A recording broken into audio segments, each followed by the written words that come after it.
What's up, everybody? This is Kyle here. Wanted to show off my Harpejji K24.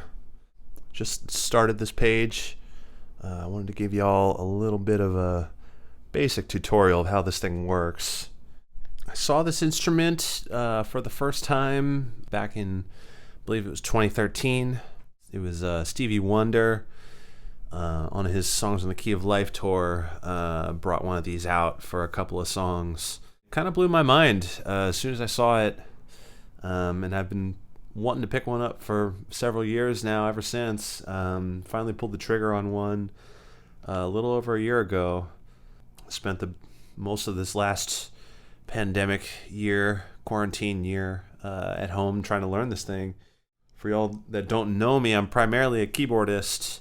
But I also have some background with the guitar, so this instrument kind of seemed tailor-made for someone like me. To me, this is an instrument that is kind of meant to be a sort of hybrid instrument between a piano and a guitar, or a keyboard instrument of some kind and a guitar. There's, certainly some things that are familiar on it. If you've played either one of those instruments, then you will find some things about this instrument familiar to you. But I definitely want to stress that there's definitely some of its own techniques, and just some things inherently about it that kind of differentiate it from pretty much any other instrument that I've ever come across. So yeah, basically these are guitar strings. These are regular guitar strings. I've got Ernie balls on here. The model that I have is the K24, as the name would imply. This is a 24 string version of this instrument. It has 8 bass strings and 16 what are dubbed treble strings. So yeah, you really get the whole kind of range of pretty much any musical setting that you could want. You got a range of A0, the lowest note on a grand piano, A0 all the way up to A5. There it is, up at the top there. So yeah, this one you get the sort of the full range of pitches. There are 2 other models of the Harpejji that they make.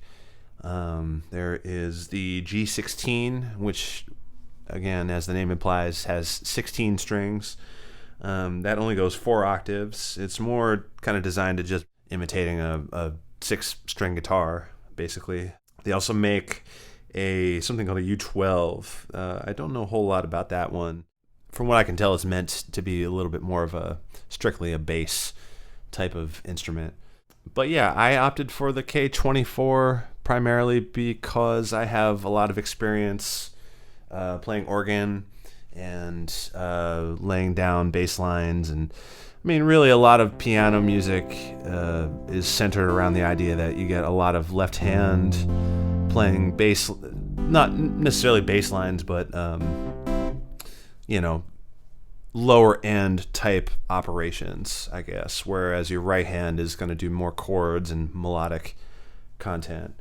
For me, it seemed to kind of just make sense just based on my background of, what I might want moving forward, to have the full range instrument. The other models certainly have their benefits as well.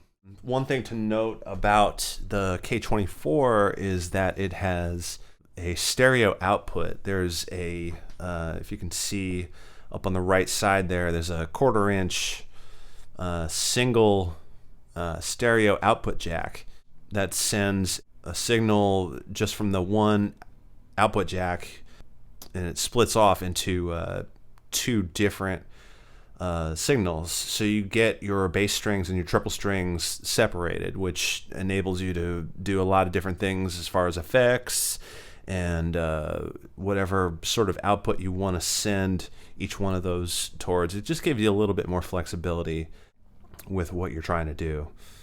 So yeah, let's get into it. Yeah, that's the basic sort of framework of how the instrument works. These strings are guitar strings.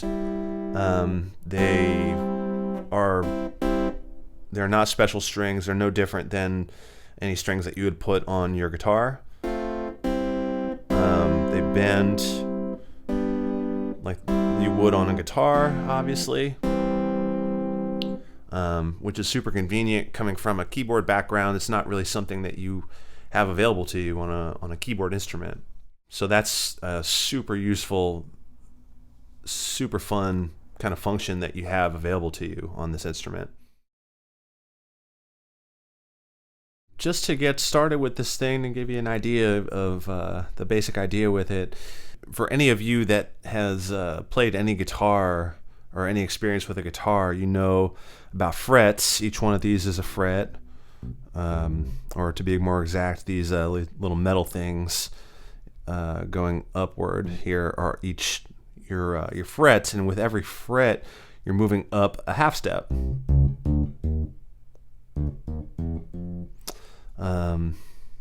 Pretty basic. It's the exact sort of same thing that it is on guitar. Of course, it's just moving outward from your body when you play it. One thing that's different than a normal guitar is that when you're moving side to side, you're moving in whole steps. So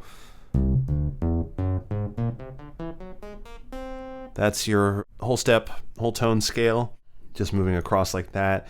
And one kind of cool thing that they've done in designing this is that you'll notice all these markings. Again, if you have experience playing a keyboard instrument, you know that there's white keys and black keys, and that's sort of what they try to do with these. One of the main concepts is that your C, your note C, is marked off by these little markings on some of these white markings. You see a little mark that denotes that it's a C, and you can see these all over the instrument. They're kind of spread out all over the instrument. But yeah, those are your C's, and you kind of base what you do around that. So if this is your C, this would be a D, and this would be an E, F sharp, G sharp, A sharp, C, moving up in whole steps. And it's certainly something that has taken me a little bit of time to get used to, coming from a keyboard. There's obviously the visual aspect of seeing your black keys, and moving from those as opposed to your white keys. And that's like a concept that's certainly familiar to any keyboardist. But obviously the big difference is the sort of the hand shapes that you make when you play. If you play a keyboard instrument, you know that, to move from a white key to a black key, they're sort of indented, or like horizontally in a little bit. That's something that you're used to. For instance, bending or grace note from F to F sharp. That's a pretty common thing to play on a keyboard instrument. Yeah, so black keys, white keys, they try to do sort of a similar thing as you might see on a keyboard instrument, but certainly a very different sort of sense of how your fingers move, in what direction, the typical kind of patterns that you have to make with your fingers. So it's sort of its own thing in that regard. So definitely takes some practice to get used to. Yeah, and again, these are just regular guitar strings. They need to be tuned every time you play the instrument. The instrument, when you purchase one, they come with one of these. Hopefully this is in focus. One of these little hexagonal type of keys that screws into the, I don't know if you can see it from up there. It's basically just a little tuning key that will enable you to kind of tune it as you need to. But it really doesn't take very long. If you've ever been, again, drawing from experience as a guitar player, if you've ever, however long it might take you to tune a 6-string guitar, just basically you're multiplying that by 4. That's basically it with the tuning. And one thing that should definitely be mentioned also with the Harpejji, they have, again, if you've ever played electric guitar, sort of the resonant strings, even if you don't mean to be playing them or not plucking them, they will resonate depending on the pitch and the noise in the room and the noise of, say, the rest of the band and whatever. The other strings will resonate. That's just kind of how vibration works. So what they've done with the Harpejji is that as I understand it, they've basically have pickups in every one of these frets. So all of these frets moving up the instrument it has its own pickup. And that pickup isn't really activated until you press down. So you notice when I play just this one note, there's no other resonant frequencies, there's no other strings being picked up. They may be ringing themselves, like if I mute this other D down here, or maybe even the one up here, I can kind of feel it maybe vibrating just a tiny bit, but it's not being picked up by the electronic output. So you don't, with this amount of strings, having that much resonance sort of frequency happening would probably be, would just kind of make it kind of pointless. So the pickup in the fret thing is kind of a signature characteristic of this instrument. Certainly super useful if you're trying to add any kind of effects, especially any kind of overdrive or distortion or anything like that. Really having each fret or each string isolated as far as the pickup really gives you a lot cleaner of a signal to send out into any sort of effects pedals that you might be trying to work with. Yeah, and then as far as how you play it, you're really just tapping. Sort of similar to what you do on a keyboard instrument. You're just tapping down. That's really kind of the main way to play the instrument. It's definitely not the only way to do it, but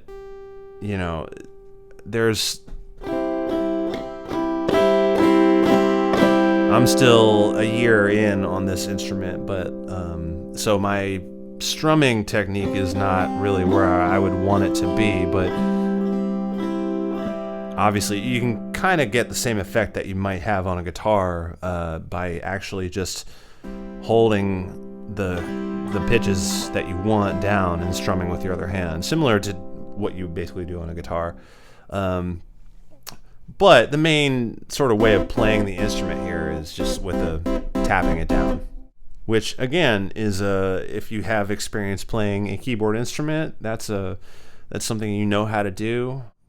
I guess if I'm not as much of a guitar player, but I know there is some tapping technique that you might use every now and then on guitar. I think it's a little bit different because of the direction you're sending your fingers, but the main idea is basically the same thing. So yeah, it's basically the way I started playing this instrument is this is an instrument that's only been available going on a decade now, so there isn't really, as far as I understand, there's not a whole lot of what you might call like established historical technique or anything like that. There's no method books. There's no sort of generally accepted way to learn the instrument. So what I've tried to focus on personally has just been just trying to learn the muscle memory of basic harmony. So if you know piano, and again, I don't know this about guitar, but if you're a piano player, one of the first things they teach you, or one of the early things that I was taught, was your basic cadences, your basic chord progression. If you know your music theory at all, your 1 4 1 5 1 was the one that I was taught. So just like getting used to the motion of, again, C, E, G, 1 3 5 major chord, C major chord in this case. In my right hand, my left hand, I've been kind of just mostly just doing octaves with the left hand. There's obviously other things you can do, but just to give you a quick example, C major, F major, G major, C major. And then of course there's other inversions of the same thing.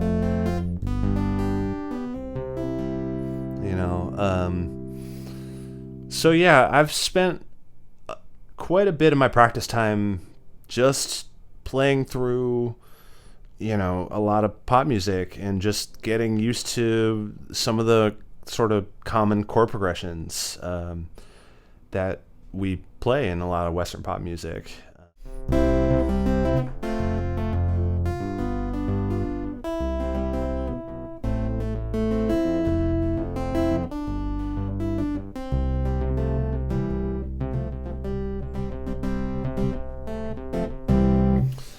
Yeah, so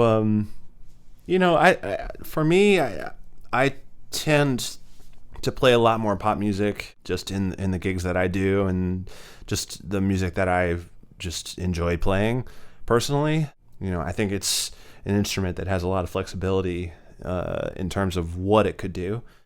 But for me, just only having this thing for a year, I've really put most of my focus when I'm practicing into just learning the absolute basics, which for me is going to be more chords than a whole lot of more melodic stuff or any kind of complicated bass lines.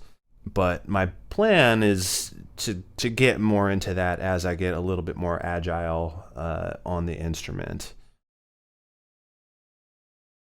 Just to give you guys a little bit of sort of a demonstration here. Basically, one of the things that I love about this instrument is really just the tone. It obviously sounds a lot like an acoustic guitar. And one thing to note is that there is if you've played guitar, typically an electric guitar will come with a tone knob, which is this little thing down here. I'm turning it up and down to give you an idea of the difference in tone. But basically the idea is that it controls sort of the brightness of the tone. I guess it's a little bit more tone, to maybe put it quickly, is a little more treble in the sound.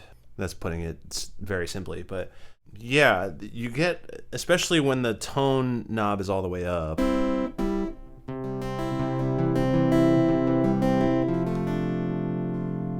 you're getting a lot of that. It sounds a lot like an acoustic guitar, which is great. I love acoustic guitar. Maybe, depends on what you're trying to play. And having that tone knob there really kind of will make a difference, depending on what you're trying to play. One of the things that I really do enjoy about this instrument is just the ability to bend pitches, because for me as a keyboard player, I realize it's probably not as cool or unique to guitar players, but if you're a keyboard player, just the ability to bend a note,